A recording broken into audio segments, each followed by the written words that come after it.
एक समय की बात है, एक राज्य में एक प्रतापी राजा राज करता था। एक दिन उसके दरबार में एक विदेशी आगंतुक आया और उसने राजा को एक सुंदर पत्थर उपहार में दिया।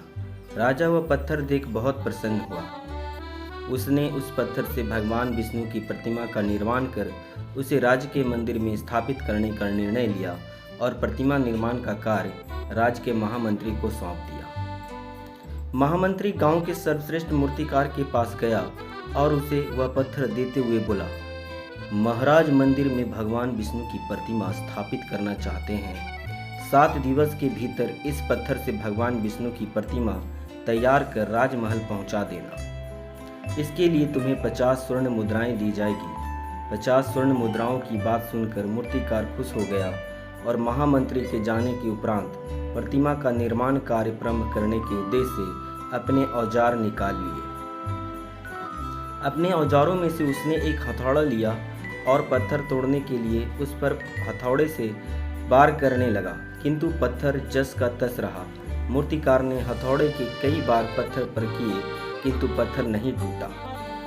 50 बार प्रयास करने के उपरांत मूर्तिकार ने अंतिम बार प्रयास करने के उद्देश्य से हथौड़ा उठाया, किंतु यह सोचकर हथौड़े पर प्रहार करने के पूर्व ही उसने हाथ खींच लिया कि जब 50 बार वार करने से पत्थर नहीं टूटा तो अब क्या टूटेगा। वह पत्थर लेकर वापस महामंत्री के पास गया और उसे यह कह वापस कर आया कि इस पत्थर को तोड़ना नामुमकिन है, इसलिए इससे भगवान विष्णु की प्रतिमा नहीं बन सकती। महामंत्री को राजा का आदेश हर स्थिति में पूर्ण करना था, इसलिए उसने भगवान विष्णु की प्रतिमा निर्मित करने का कार्य गांव के एक साधारण से मूर्तिकार को सौंप दिया। पत्थर लेकर मूर्तिकार ने महामंत्री के सामने ही उस पर हथौड़े से प्रहार किया और वह पत्थर एक बार में ही टूट गया। पत्थर टूटने के बाद मूर्तिकार प्रतिमा बनाने में जुट गया।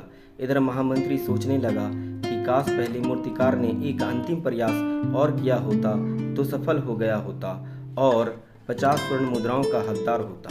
सीख मित्रों, हम भी अपने जीवन में ऐसी परिस्थितियों से दो चार होते रहते हैं। कई बार किसी कार्य करने के पूर्व या किसी समस्या के सामने आने पर उसका निराकरण करने के पूर्व ही हमारा आत्मविश्वास डगमगा जाता है और हम प्रयास किए बिना ही हार मान लेते हैं। कई बार हम 1-2 प्रयास में असफलता मिलने पर आगे प्रयास करना छोड़ देते हैं, जबकि हो सकता है कि कुछ प्रयास और करने पर कार्य पूर्ण हो जाता या समस्या का समाधान हो जाता।